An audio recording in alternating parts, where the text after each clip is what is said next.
ગઈકાલે પીજીવીસીએલના general manager finance તરીકે નોકરી કરતા કિંતુ કુમાર શશિકાંતભાઈ મલકાણ સાથે એક સાયબર ફ્રોડનો બનાવ બનેલ હતો. બનાવની હકીકત એવી હતી કે જે જનરલ મેનેજર ફાઇનાન્સ કિંતુ કુમાર મલકાણ છે એમને ગઈકાલે બપોરે એમના પીજીવીસીએલના એમડી સાહેબ કેતન જોશી સાહેબના પ્રોફાઇલ પિક્ચર રાખેલો અને એમના નામ લખેલું એક વોટ્સઅપ નંબરથી મેસેજ આવેલો કે હલો મલકાણ, હું મીટિંગમાં છું અને તાત્કાલિક મને આ અકાઉન્ટ નંબર ઉપર પીજીવીસીએલના ખાતામાંથી 45 લાખ રૂપિયા જેવાનું પેમેન્ટ કરી નાખો. તો એમને કેતન જોશી સાહેબના જેન્યુઇન નંબર માનીને, એમનો જેન્યુઇન મેસેજ માનીને બેંક ખાતામાંથી, પીજીવીસીએલના બેંક ખાતામાંથી જે બેંક અકાઉન્ટની ડિટેલ પ્રોવાઈડ કરવામાં આવેલ હતી એ ખાતામાં 45 લાખ રૂપિયાનું ટ્રાન્ઝેક્શન કરી નાખ્યું.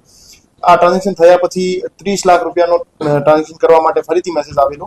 તો ફરીથી મેસેજ આવ્યા પછી એમને શંકા ગઈ, તો એમને પોતાના એમડી સાહેબ સાથે કન્ફર્મ કર્યો. તો એમને ખ્યાલ આવ્યો કે એમની સાથે સાયબર ફ્રોડનો બનાવ બનેલ છે.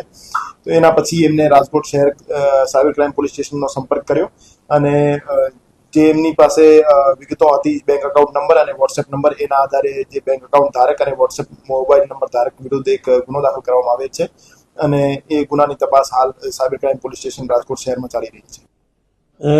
ગઈકાલે બપોરના 1:30 વાગ્યાની આસપાસ અમારા જીએમ ફાઇનાન્સ કિંતુભાઈ મલકાન ઉપર એક અજાણ્યા નંબર ઉપરથી વોટ્સઅપ મેસેજ આવ્યો અને એમાં એમને મારી ઓળખાણ આપી કે આ કેપી જોશીનો નંબર છે, આ મારો પર્સનલ નંબર છે, તમે કોઈને શેર નહીં કરતા. અને ત્યાર પછી એમને એક એકાઉન્ટ ડિટેલ આપી કે જે સિલીગુડી બ્રાન્ચ ઇન્ડુસ બેંકની હતી. એમાં એમને 45 રૂપિયા ટ્રાન્સફર કરવાની એમને સૂચના આપી.